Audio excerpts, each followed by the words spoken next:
Hi, thank you for being here, and thanks to the Office of Research in Tehran and the bookstore and the library and everybody who participated in making this happen.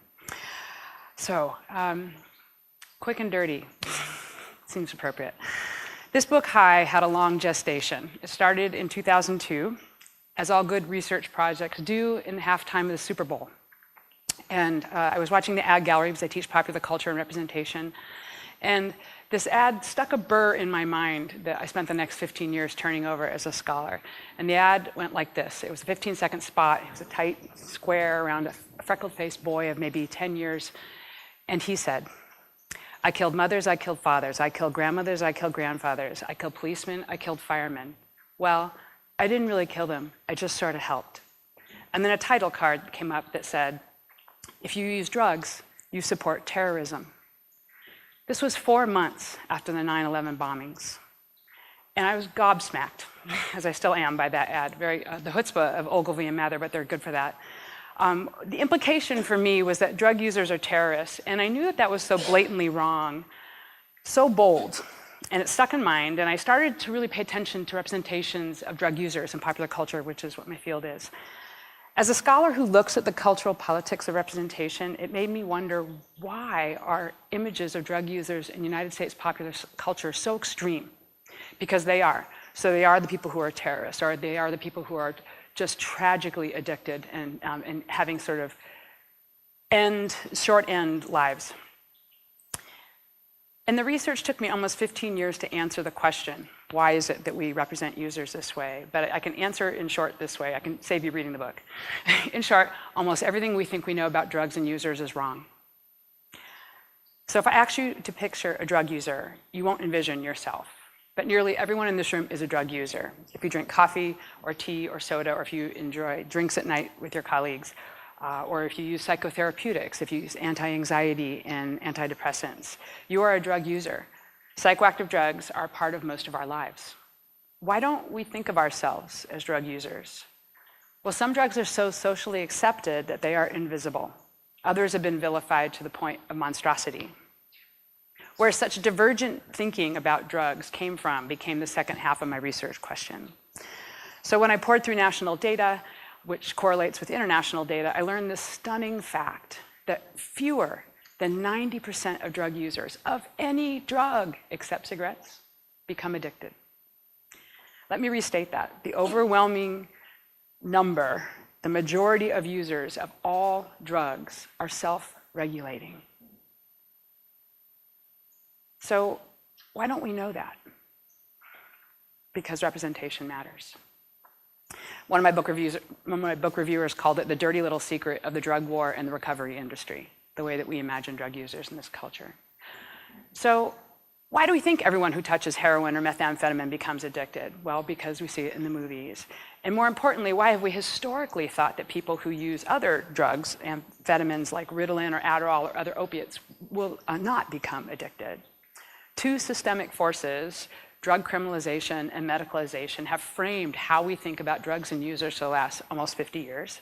We've been flooded with good stories about good drugs and bad drugs, problem-solving drugs and problem-causing drugs, from Prozac to bath salts.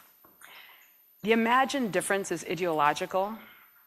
It has a powerful effect in people's lives and has been big business for the prison industry, the pharmaceutical industry, and recovery industries. So my book looks at these two systemic forces and all the industries and professions that they inform. It looks across many fields.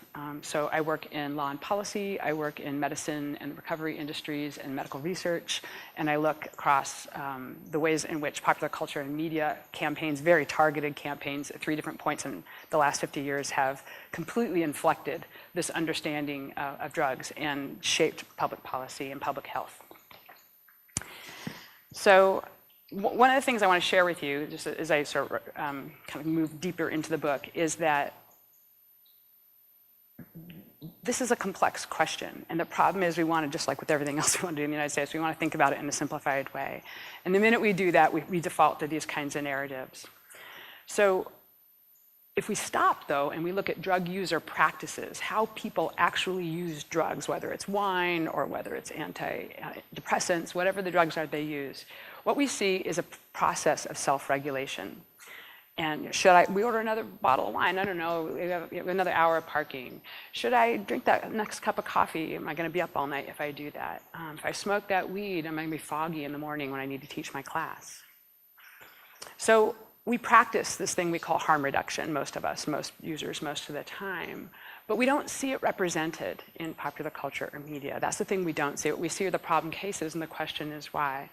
Well, one of the reasons is the medical industry mostly sees those cases because people who have extreme crisis end up in certain kinds of places. And so that's who we tend to see. But again, they are fewer than 9% of the people who use these drugs.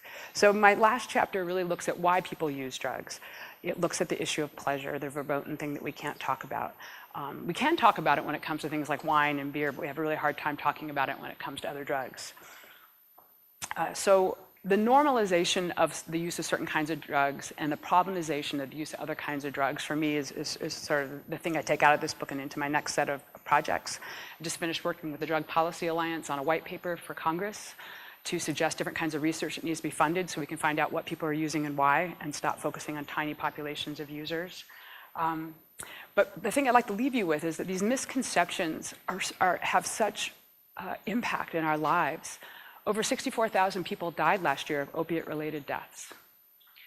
Those of us who do drug research know exactly why those people died. In the public media, it's like there's this big question. Why are these people dying? We lost 700 people in Washington state alone. There are answers that have been implemented in other countries. It's very basic. There are 3 factors to these deaths.